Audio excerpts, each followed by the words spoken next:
So back in the early 80s, Billy Squire was on top of the world, and within 2 years he would release two massive records which would be top 5 hits, including 1981's Don't Say No and the following year's Emotions in Motion. Combined, both these records sold an astounding 5 million copies, and Squire was soon playing sold-out arena shows. What should have been a huge career for the rest of the 80s came crashing down by 1984 when he released his fourth record, Signs of Life.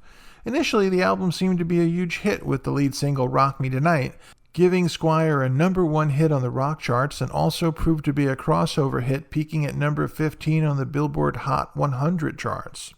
If Squire did stop there with a single, he could have possibly had a much bigger career for the rest of the 80s. But what came next was what some would consider a disastrous career move.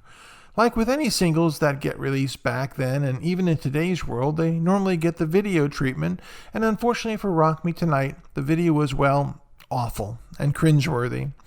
The video would be directed by Kenny Ortega, who's probably best known for directing the High School Musical films. The video shows Squire waking up in bed sporting colorful and satin-colored sheets. Squire then proceeds to prance around the room as he gets dressed and then puts on a pink tank top over a white shirt, and by the end of the video he puts on a pink guitar to join his band in performing the song. For the 2011 book, I Want My MTV, the author focused on the network's early years, and they interviewed over 400 people, including artists, managers, filmmakers, record company executives, and even employees of MTV, and none could agree on the best MTV video of all time. But there was a pretty big consensus that Rock Me Tonight was the worst video of all time. In fact, there's an entire chapter in the book devoted to discussing the video. The video would make its debut on MTV, and you would have thought that Billy Squire's manager or someone would have stepped in and said, maybe this isn't a good idea, we're not putting this video out. But remember, guys and girls, hindsight is 20/20, because if you look at the music charts in 1983 and 84, it was full of bands who made cheesy music videos. In some respects, Squire was just doing what the other artists were doing as well. Just take a look at what was popular and cheesy at the time, including Billy Idol's Eyes Without a Face, Paul Stanley and Kiss' Clip for Heaven's on Fire, or even REO's Speedwagon and Drag and I Do Want to Know. Squire's original idea was to show himself getting ready for a show, and he would be paralleled by younger fans doing the same, and then seeing them sneak out to the show. Originally, Squire wanted Bob Giraldi, who worked on the Michael Jackson Beat It video, to direct the shoot. Squire would have discussions with Giraldi, who was excited about the idea at first, but declined because he wanted a bigger budget for the video. Capitol Records, who was Squire's label, wasn't into the idea of spending large amounts of money on music videos at the time, especially when compared to other labels. With no director on board, Squire and his manager approached David Mallet, who directed Billy Idol's video for White Wedding.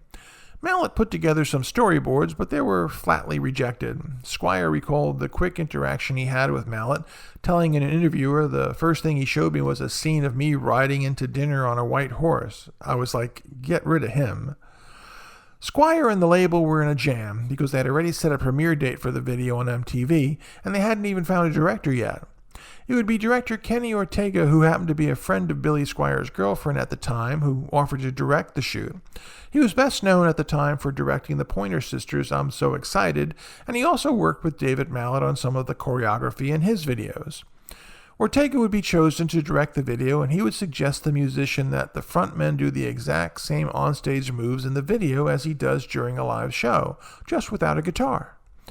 Ortega wanted the video to be in line with what Tom Cruise did in the memorable scenes in the movie Risky Business.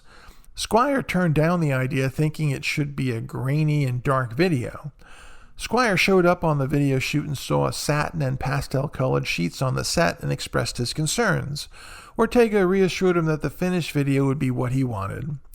Tom Moeller, who was one of Squire's managers at the time, told Ortega that there needs to be footage of the band performing the song in its entirety to use as coverage. Ortega promised to do so, but at the end of the day, he didn't do that. Moeller took his concerns to Capitol Records president Jim Massa to scrap the video, but the label disagreed and put it out anyways. Squire was on tour at the time, and when he saw the video for the first time, he was shocked. His label tried to ease his concerns by telling him that the single was already successful and not to worry, but Squire's girlfriend said the video would ruin his career. Squire would go on to claim that the impact to his career was felt almost immediately when the video premiered, saying, "The video has a deleterious effect on my career. The tour before I was selling out arenas faster than Sinatra, and soon as the video came out, I was playing to half houses. Why was the video so hated?" Well, remember folks, this was in the 80s when it wasn't preferred that men act effeminate. Men were supposed to be tough and act a certain way. Squire gave his own thoughts on the matter, saying, "The video misrepresents who I am as an artist. I was a good-looking, sexy guy that certainly didn't hurt into selling records, but in the video, I'm sort of a pretty boy, and I'm prancing around the room, and people are saying, 'He's gay,' or 'He's on drugs.'" So what does the director Ortega think of the clip? In 1986, he would say, "If anything, I tried to toughen the image he was projecting." He claims that he and the video's editor had their names taken out of the credits when they got frustrated over the lack of creative input.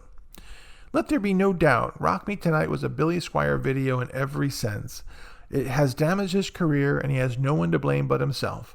Squire himself also claimed the effeminate nature of the video alienated a lot of his base, which were predominantly teenage boys at the time. Even his peers, including Rudolf Schenker of the Scorpions, said it best when talking about Squires, saying, "I like him very much, but then I saw him doing the video in a very terrible way, and I couldn't take his music serious anymore." In every album following Signs of Life, it seemed to show a steady decline in Squire's popularity, even with his last two albums of his career, 1993 Tell the Truth and 1990's Happy Blue, failing to even chart.